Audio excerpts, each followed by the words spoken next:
بسم اللہ الرحمن الرحیم۔ السلام علیکم ڈیئر اسٹوڈنٹس، انگلش گرامر کی ایک اور سبق کے ساتھ محمد اقبال حاضر خدمت ہے۔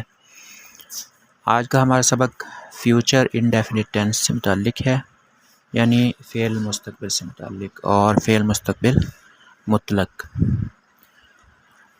فعل مستقبل مطلق جو ہوتا ہے یہ آنے والے زمانے سے متعلق کوئی بات کرنے کے لیے استعمال ہوتا ہے، یعنی اس میں فیوچر انڈیفینٹ ٹینس یا فعل مستقبل مطلق میں آنے والے زمانے سے متعلق کوئی بات کی گئی ہوتی ہے، اور ظاہر ہے کہ مستقبل یا آنے والے زمانے سے متعلق جب بات ہوتی ہے تو اردو میں گا گی گے یہ جملوں کے آخر میں آتا ہے، جبکہ انگلش میں ان لفظوں کا معنی اور مفہوم دینے کے لیے جو ترکیب ہوتی ہے وہ میں آپ کو بتانے جا رہا ہوں۔ اس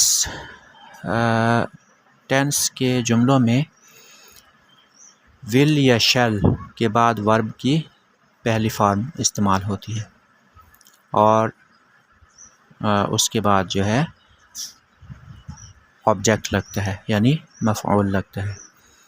اب ول اور شیل دو الفاظ میں نے بتائے ہیں کہ ان میں سے کوئی ایک لگتا ہے تو آئی اور وی کے ساتھ شیل لگتا ہے اور باقی سب کے ساتھ ول لگتا ہے، لیکن ایک تحریر کے مطابق آئی اور وی کے ساتھ جو شیل لگتا ہے اس کا فرق بھی اب ختم کر دیا گیا ہے، یعنی سب کے ساتھ ول لگایا جا سکتا ہے، اور اس تحریر کے مطابق یہ جو ول اور شیل کا فرق ختم ہوا ہے تو یہ ایک نیا رجحان ہے۔ کسی بھی لینگویج میں وقت کے ساتھ ساتھ تبدیلیاں ہوتی رہتی ہیں، کچھ الفاظ متروک ہو جاتے ہیں یعنی چھوڑ دیے جاتے ہیں، اور کچھ نئے الفاظ شامل ہو جاتے ہیں، اور کچھ نئے رجحانات وہ شروع ہو جاتے ہیں۔ اس کی کچھ ایگزامپلز ہیں، یعنی فیوچر انڈیفینٹ ٹینس کی: we shall wait for you, ہم تمہارا انتظار کریں گے۔ I shall meet my friend, میں اپنے دوست کو کل ملوں گا۔ اور یہاں پر ایک وضاحت ہے کہ اگر خواہش، امید، ارادہ، حکم یا نصیحت ظاہر کرنا ہو تو آئی اور وی کے ساتھ ول لگائیں گے، باقی سب کے ساتھ شیل لگائیں گے، یعنی یہاں پر معاملہ الٹ ہو گیا۔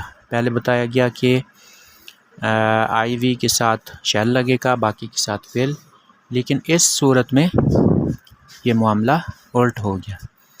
اس کی مثالیں ہیں: وی ول ویٹ فار یو، ہم تمہارا انتظار کریں گے۔ You shall obey your parents, تم اپنے والدین کا حکم ضرور مانو گے۔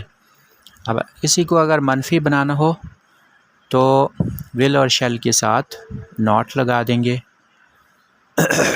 اور اگر سوالیہ بنانا ہو تو ول اور شیل کو جملے کے شروع میں لگا دیں گے۔